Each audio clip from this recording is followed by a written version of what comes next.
Le réchauffement climatique aura-t-il la peau de nos vignobles? L'été a encore été très chaud, la récolte promet d'être mauvaise et les vins trop alcoolisés. À ce rythme, il faudra trouver des climats plus propices pour nos vignes. Pourquoi pas le Québec? Reportage de Laurence Dechef et Vincent Bouffartigue. Près de 20% de vins français en moins cette année. 2017 restera dans la mémoire des vignerons comme l'une des années les plus chaudes. Hausse des températures, gel, grêle. Le monde viticole s'inquiète.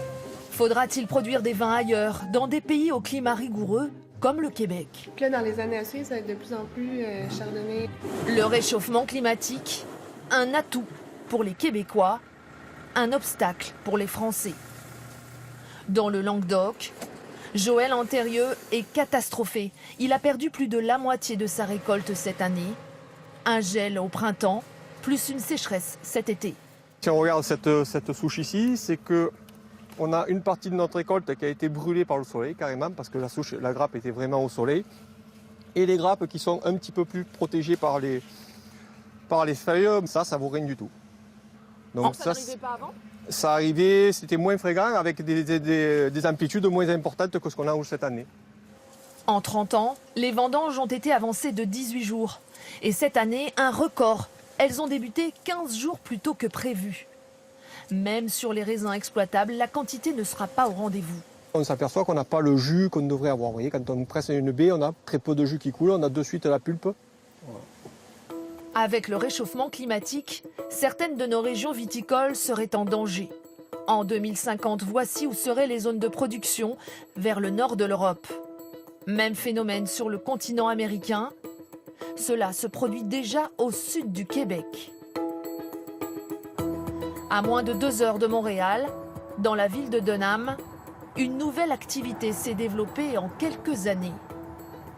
La viticulture. Le Québec est devenu le nouvel Eldorado du vin. La météo de septembre est dorénavant propice à la vendange.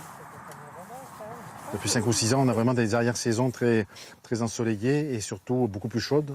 Aujourd'hui, c'était 28-29 degrés à la mi-septembre et on nous annonce ça pour les 15 prochains jours. Ce Français est le premier à avoir relevé le défi il y a 30 ans. Produire du vin au Québec, dans ce pays réputé froid. Il n'y a pas beaucoup de pourriture, c'est pas mangé par les oiseaux non plus. Les étés ici sont de plus en plus longs.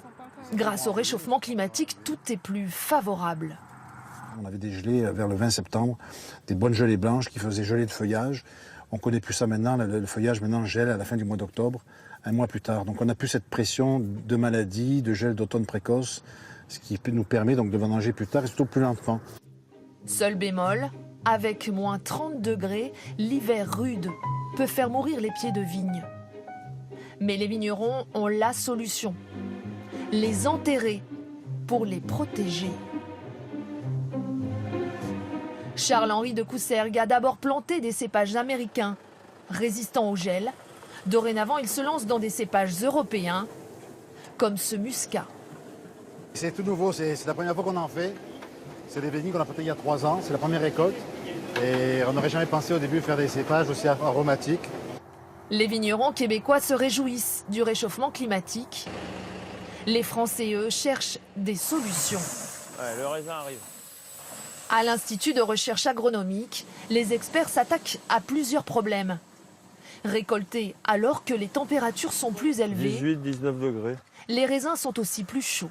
Il y a des risques d'oxydation plus forte du raisin et donc des altérations en fait en termes de qualité intrinsèque du raisin, surtout en termes d'arôme.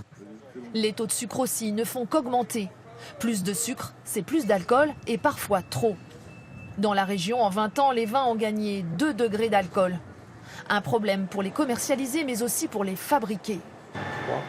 15 degrés. Ça fait plus de 15 degrés. On est tout en haut de ce qui est possible pour faire du vin. Avec une vendange précoce. Après la fermentation, après l'élaboration du vin, on peut désalcooliser le vin en retirant une partie de l'alcool. On corrige les effets du changement climatique après coup. C'est un coût non négligeable par rapport aux pratiques ancestrales.